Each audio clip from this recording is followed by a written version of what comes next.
In my previous video, I talked about some of the things you can do to boost your energy levels. It's really like making deposits in your energy bank account. But today I want to talk about all the withdrawals you're making and some of the unnecessary withdrawals that are really eroding your energy, burning through your batteries. That I think there's an opportunity to reduce that so that you do feel more energized throughout your day and your week. Number one, distraction is incredibly de-energizing. It takes a tremendous amount of brain power, what's called cognitive switching, to switch from one thing to the next to the next. You are literally burning energy every time you have to do that. So reducing distraction from your life can really, really help preserve and protect your energy levels. The research on phones and what an energy drain they are is alarming. In fact, one study looked at how having a phone, a cell phone, near you, even if all notifications are off and it's turned upside down, it is still a huge amount of energy goes into kind of attending to that phone. You really need your phone to be in a different room if you are going to get the benefit of that thing not zapping your energy even when it's not on. Another thing, irrelevance, administrivia, those are things that sap your energy because we know making meaning and doing things that matter boosts our energy. So when we're spending time on things that are just like digging a hole and then filling it back in again, that can really, really run down our batteries. So, what are the things you can remove from your day that are just feel like doing nothing? So, can you delete them altogether? Like, why am I even doing this? What is this about? Or if you can't, can you do it more efficiently? Can you do like the good enough version of it? And if no, you can't do that either. Okay, well, how can I find and build a fence around some part in my week where I'm going to do that, but I'm not going to let it bleed into everything else that's going on. And a lot of people have figured this out about email. I don't know what percentage of your emails are those sort of low meaning, low value things. But if you can contain that to, only a couple of times a day instead of sapping your energy every time. Just watching somebody respond to emails really funny because they're often like, like big sighs because it is zapping their energy. So get those things that are trivial, irrelevant, get them out of your day. Negativity. It is incredible how being around negative people, because of how strong emotional contagion is, how we do pick up the mood state of the people we are near. So, really monitor who are the people that bring me down.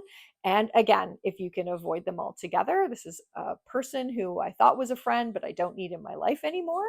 But if they are people that, if it's your own child, for example, then how do you manage it? How do you actually create some safe space away from it? How do you know that these kinds of things are affecting your energy levels and you need to be smarter about protecting them? Another thing that takes up a ton of energy is when we try and suppress our own emotions.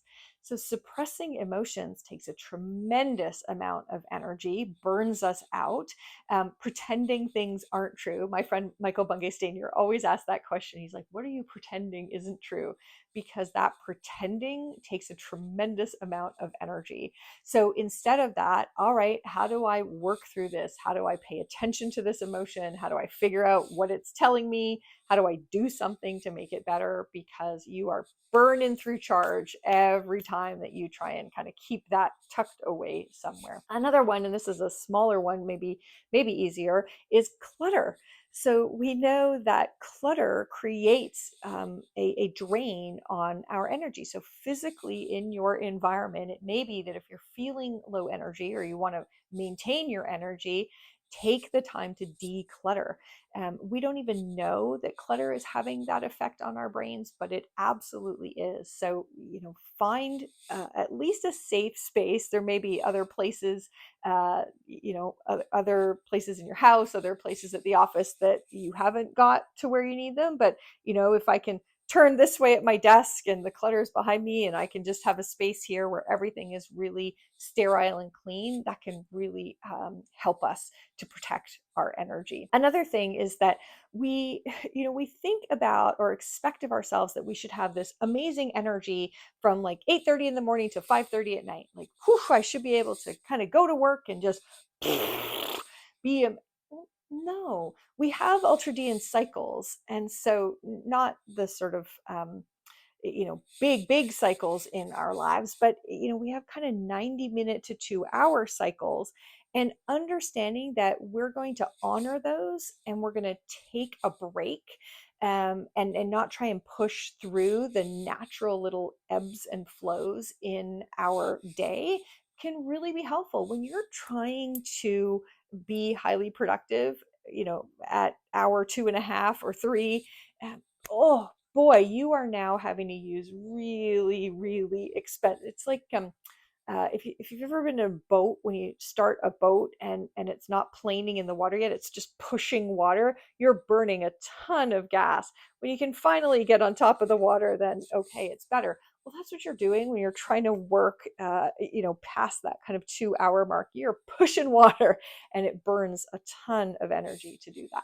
So pay attention to those and find your natural breaks. And the last one is, we tell ourselves stories about, we have emotions, we experience the world, and then we tell ourselves stories about what's going on, or whether we're, a victim of the situation, or whether there's hope, or, and you know what? Understanding that that story you're telling yourself has so much to do with how much energy you're burning. And stories where we paint ourselves as the victim burn a ton of energy. So, can you find a story you're telling yourself that you can reframe or reassess, or find an action to move forward on? Because when it just sits there and hangs over you as this really unhealthy narrative, it's going to burn a ton of energy. So protecting your energy matters so much these days. There is so much coming at you.